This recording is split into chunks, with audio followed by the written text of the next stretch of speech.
दोस्तों क्या आपको पता है मर्सिडीज बेंज जो आज दुनिया का most valuable luxury automobile brand है, इसकी शुरुआत किसने की थी? जर्मनी के अंदर झोपड़ी में रहने वाले कार्ल बेंज नाम के इस गरीब लड़के ने। ये वही कार्ल हैं जिन्हें पेट्रोल से चलने वाली गाड़ियों का इन्वेंटर माना जाता है। सिर्फ 2 साल की उम्र में ही इनके सिर से पिता का साया उठ गया। माँ दूसरे घरों में काम करती थी ताकि कार्ल पढ़ लिख कर एक काबिल बिजनेसमैन बन जाए। जब बिजनेस स्टार्ट किया तो उनका दोस्त ही सबसे बड़ा गद्दार निकल गया और आखिर में जब सफलता दिखने लगी तब इनके मैन्युफैक्चरिंग प्लांट्स ही बम ब्लास्ट में तबाह कर दिए गए। लेकिन फिर इतने चैलेंजेस के बाद कैसे मर्सिडीज बेंज दोबारा सरवाइव करने में कामयाब रही, आज के इस वीडियो में हम पूरी कहानी जानने वाले हैं।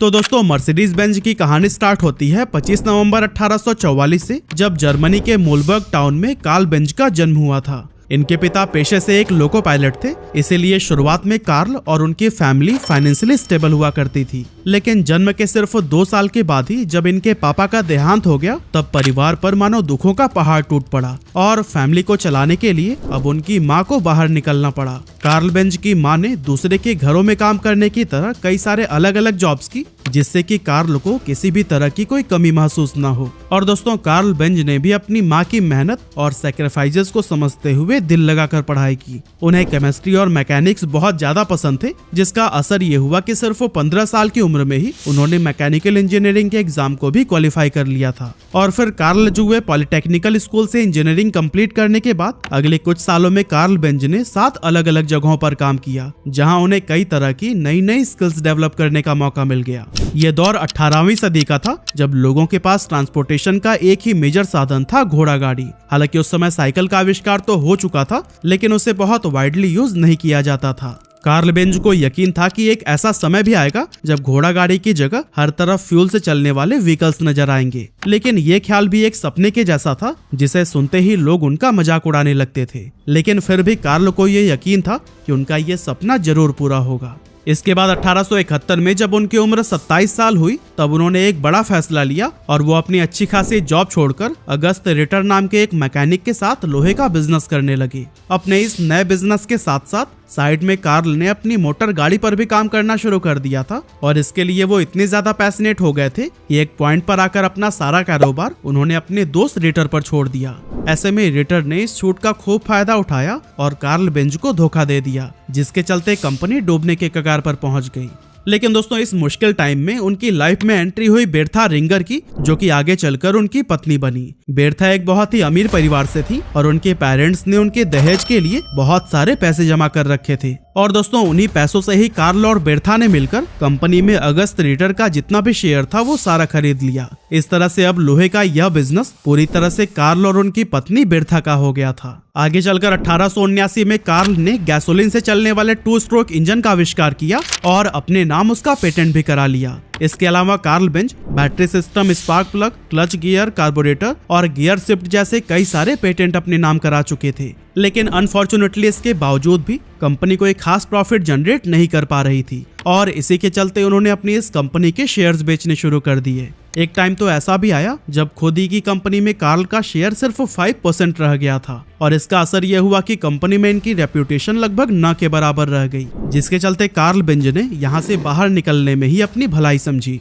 कुछ टाइम के बाद इनकी मुलाकात 2 भाइयों मैक्स रोज और फ्रेडरिक विल्हेम से हुई, जो कि एक साइकिल शॉप के ऑनर थे। और फिर इन तीनों ने मिलकर एक कंपनी की शुरुआत की, जिसका नाम रखा गया बेंज एंड कंपनी। इस कंपनी में काम करते हुए कार्ल को अपने सपने पर काम करने के लिए काफी समय मिल रहा था। इसी वजह से 1885 में उन्होंने एक ऐसी तिपहिया साइकिल बना डाली जो कि गैसोलीन और 4 स्ट्रोक मोटर से ऑपरेट हो सकती थी। कार्ल ने इस तिपहिया साइकिल का पेटेंट कराया और उसका नाम रखा गया बेंज पेटेंट मोटर वैगन, जिसकी मैक्सिमम स्पीड थी 16 किलोमीटर पर आवर। अब इस मॉडल में एक बहुत बड़ी प्रॉब्लम थी कि इसे कंट्रोल करना काफी मुश्किल था, इसीलिए जब इसे डेमोन्स्ट्रेट किया गया तो फिर ये सीधे जाकर एक दीवार से जा टकराई और लोगों ने बेंज का खूब मजाक बनाया। साथ ही लोगों के मन में गैसोलीन से चलने वाली मोटर को लेकर ये डर भी बैठ गया था कि कहीं इसकी सवारी करते समय ये फट न जाए। इसी के चलते इस व्हीकल के बहुत ही कम यूनिट्स बिक पाए और प्रोडक्ट को कोई खास सफलता नहीं मिल सकी। अब दोस्तों ये इवेंट कार्ल के लिए काफी डिमोटिवेट करने वाला था, लेकिन फिर भी उन्होंने हार नहीं मानी और अपने इस व्हीकल को और भी बेहतर बनाने में लग गए।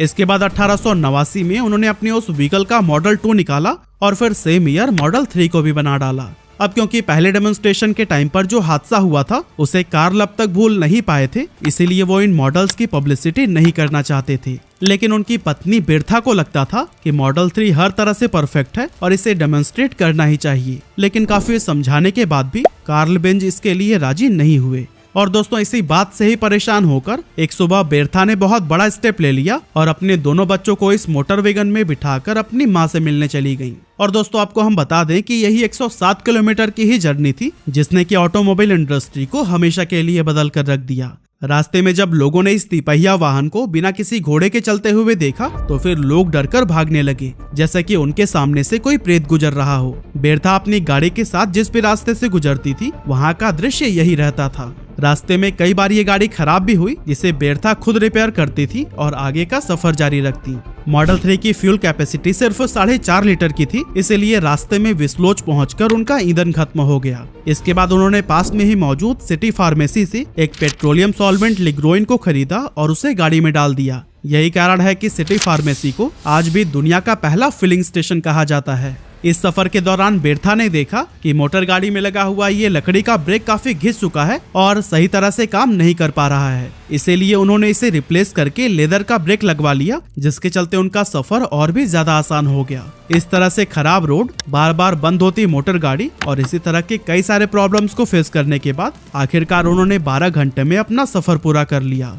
कुछ समय अपनी माँ के पास रहने के बाद बिर्था वापस कार्ल के पास आई और उन्हें मोटर गाड़ी में आने वाली सभी प्रॉब्लम्स के बारे में बताया। और दोस्तों बाद में उनकी फीडबैक से इस व्हीकल को और भी ज्यादा इम्प्रूव कर दिया गया। इसके अलावा बिर्था का ये सफर इतना पॉपुलर हो गया था कि दूर दूर से लोग कार्ल के पास इस मोटर गाड़ी को देखने आने लगे थे। इस पॉपुलैरिटी के चलते कंपनी का इंटरनल कंबशन इंजन भी खूब बिका और फिर देखते ही देखते बेंज एंड कंपनी उस समय दुनिया की सबसे बड़ी ऑटोमोबाइल कंपनी बन गई। 1893 में कार्ल बेंज ने अपनी गाड़ी को बेंज विक्टोरिया का नाम दिया, जो कि उस समय की सबसे लग्जरियस गाड़ी मानी जाती थी। इसके बाद से 1899 में इनकी कंपनी ने वर्ल्ड वाइड 572 कार्स बेची, जो कि उस समय एक बहुत बड़ा नंबर था, क्योंकि उस दौर में ट्रैवलिंग का मेन साधन घोड़ा गाड़ी को ही माना जाता था और इस तरह की मोटर गाड़ियों का इस्तेमाल सिर्फ शाही परिवार या फिर बहुत ही रईस लोग किया करते थे। अब दोस्तों उस टाइम पर कार्ल की एक राइवल कंपनी भी थी जिसका नाम था डैमलर मोटर्स। इसे दो पार्टनर गॉटलिब डैमलर और हेनरी जॉन लॉसन चलाया करते थे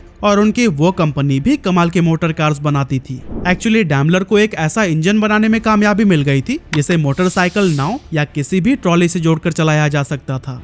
गॉटलिब डैमलर एक बेहतरीन इंजीनियर होने के साथ साथ एक बहुत अच्छे बिजनेसमैन भी थे, जिनके अंडर कंपनी ने काफी ग्रोथ देखी थी। साथ ही मार्च 1901 में उन्होंने मर्सिडीज 35 HP नाम की एक कार को लॉन्च किया था, जो कि आजकल के कार से काफी मिलती जुलती थी और उस टाइम इसे बहुत ज्यादा पॉपुलैरिटी मिली। यह ऐसा समय था जब दोनों कंपनीज यानी कार्ल की बेंज एंड कंपनी और गॉटलिब डैमलर की डैमलर मोटर्स हर रोज नए नए रिकॉर्ड्स बना रही थी। लेकिन तभी वर्ल्ड वॉर 1 शुरू हो गया, जिसका असर कंपनीज के प्रोडक्शन पर पड़ा और दोनों भारी लॉस में चली गयी।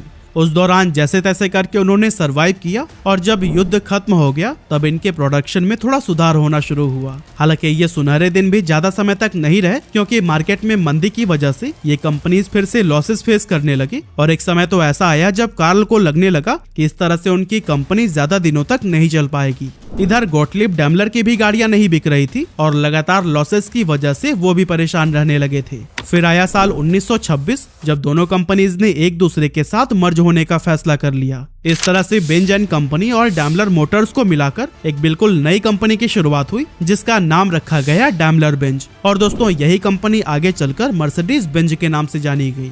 आने वाले सालों में इन दोनों कंपनीज ने मिलकर कई सारे बेहतरीन मॉडल्स को मार्केट में उतारा और फिर धीरे धीरे आगे बढ़ने लगे। हालांकि इस मर्जर के सिर्फ 3 साल के बाद ही कार्ल बेंज की मौत हो गई, लेकिन फिर भी कंपनी के ऑपरेशंस या फिर उसकी क्वालिटी में किसी भी तरह की खामियां नहीं देखी गयी। कंपनी नए नए मॉडल्स उतार रही थी और हर मॉडल में नए व एडवांस इंप्रूवमेंट देखने को मिल रहे थे, जो कि लोगों को खूब पसंद आए। जैसे कि Mercedes Benz 710 SS, Mercedes Benz 770 की तरह और भी कई सारे। ये वो दौर था जब कंपनी ने पहली बार सफलता का इतिहास लिखा और 7000 कारें बेची। लेकिन 1933 में जैसे ही जर्मनी की सत्ता एडोल्फ हिटलर के हाथों में आई, मानो उस समय से सब कुछ बदल गया। हिटलर को मर्सिडीज बहुत पसंद थी और उसे कई बार इन कार्स में भी देखा गया था। अब हिटलर चाहता था कि पूरी दुनिया में ही जर्मनी की कार्स की बात हो, इसलिए वो कंपनी पर प्रेशर बनाने लगा कि वो ऐसी कार्स बनाए जो कि स्पीड में सबको पीछे कर दे। और दोस्तों हिटलर के दबाव में कंपनी ने ऐसा ही किया। यही वजह थी कि 1934 से 1939 तक मैक्सिमम रेस में मर्सिडीज की ही गाड़ियां विनर रहीं। हालांकि 1939 में जब वर्ल्ड वॉर 2 शुरू हो गया तब यह कंपनी के लिए बहुत बड़ी मुसीबत साबित हुई। युद्ध में इनके कई सारे प्लांट्स बम ब्लास्ट में जलकर राख हो गए, साथ ही सेल्स पर भी बहुत बुरा असर पड़ा।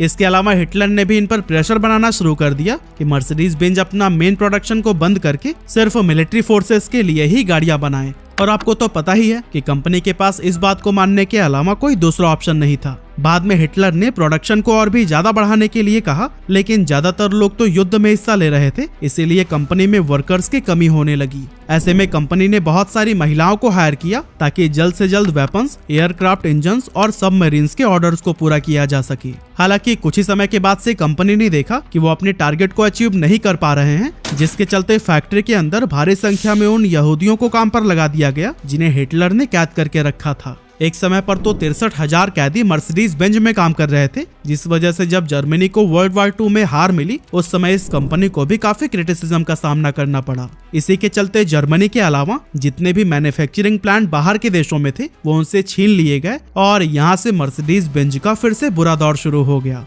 लेकिन दोस्तों इतना सब कुछ होने के बाद भी कंपनी ने हार नहीं मानी और फिर से एक नई शुरुआत करने का फैसला किया। इस बार ये कंपनी एम्बुलेंस और पुलिस के लिए कार मैन्युफैक्चर करने लगी और फिर आगे चलकर कंपनी ने पब्लिक के लिए भी कई सारी बेहतरीन कार्स को इंट्रोड्यूस किया, लेकिन ग्लोबल मार्केट में उसे अब भी वो रेपुटेशन नहीं मिल पा रही थी जो कि उसकी पहले हुआ करती थी।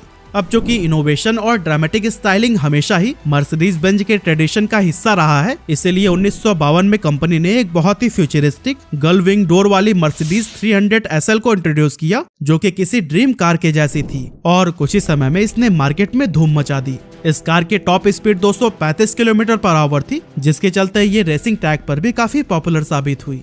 1953 में कंपनी ने मर्सिडीज बेंज W120 और 121 सीरीज को इंट्रोड्यूस किया और इस सीरीज में मर्सिडीज बेंज 180 व 190 मॉडल को शामिल किया गया था जो कि एवरीडे यूज के लिए बहुत ही कॉम्पैक्ट कार थी। इसके अलावा मर्सिडीज बेंज 220, 220S और 190 SL की तरह और भी कई सारे कार लॉन्च किए गए, जिससे कंपनी धीरे धीरे ग्लोबल मार्केट में दोबारा से अपना प्रेजेंस कायम करने लगी। इसके बाद से कंपनी ने कई तरह के सेफ्टी एंड टेक्नोलॉजिकल इन्वेंशंस किए, जैसे कि ये दुनिया की पहली कार कंपनी थी जिसने अपनी गाड़ी में 4 वॉल्व डीजल इंजन फिट किया था ताकि कार के परफॉर्मेंस को और भी स्मूथ और इनहेंस किया जा सके। इसके अलावा 1961 में कंपनी ने अपनी गाड़ियों में सीट बेल्ट देना भी स्टार्ट कर दिया, साथ ही ABS ब्रेकिंग, एयर बैग और पैसेंजर सेफ्टी जैसे फीचर्स पर भी ध्यान दिया जाने लगा। इस तरह के इनोवेशंस के साथ ही कंपनी ने यूथ्स को भी टारगेट करने का सोचा, जिसके लिए उन्होंने कई सारे एड कैंपेन शुरू किए। इसके बाद से आया साल 1994 जब मर्सिडीज बेंज इंडिया में एंटर हुआ और महाराष्ट्र के पुणे में अपना प्लांट लगाया। मर्सिडीज की पहली कार मर्सिडीज बेंज W124 को 1995 में इंडिया में पहली बार लॉन्च किया गया। हालांकि ये इस ब्रांड की पहली कार नहीं थी जो कि भारत में आई थी, क्योंकि 1991 में मर्सिडीज बेंज 190D कार, जिसे अब E क्लास के नाम से जाना जाता है, इसे खास जर्मनी से JRD टाटा के लिए भारत मंगवाया गया था। अगर हम फिलहाल की बात करें तो कंपनी इंडियन मार्केट में अपने 26 मॉडल्स बेचती है और दुनिया में बिकने वाले हर 4 मर्सिडीज बेंज में से एक इंडिया में सेल होती है, जिसकी एवरेज कॉस्ट 1.5 करोड़ रुपए से भी ज्यादा रहती है। अगर हम कंपनी की हाईएस्ट सेलिंग मॉडल को देखें तो फिर इंडिया सहित पूरी दुनिया में ही GLC मर्सिडीज बेंज की बेस्ट सेलिंग मॉडल मानी जाती है, जिसके 2022 में 3,42,900 यूनिट्स बिके थे। वहीं अगर हम वर्ल्ड वाइड टोटल सेल्स की बात करें तो 2022 में कंपनी ने 2 मिलियन से भी ज्यादा कार्स को सेल किया था, जो कि इसे दुनिया का highest selling luxury car brand बनाता है। अब दोस्तों आज कंपनी ने मर्सिडीज बेंज की कारों की एक ऐसी इमेज बनाने में कामयाबी हासिल कर ली है कि लोग इसे एक व्हीकल की तरह नहीं बल्कि एक अचीवमेंट की तरह देखते हैं और आज ये लाखों लोगों के लिए ड्रीम कार कंपनी है।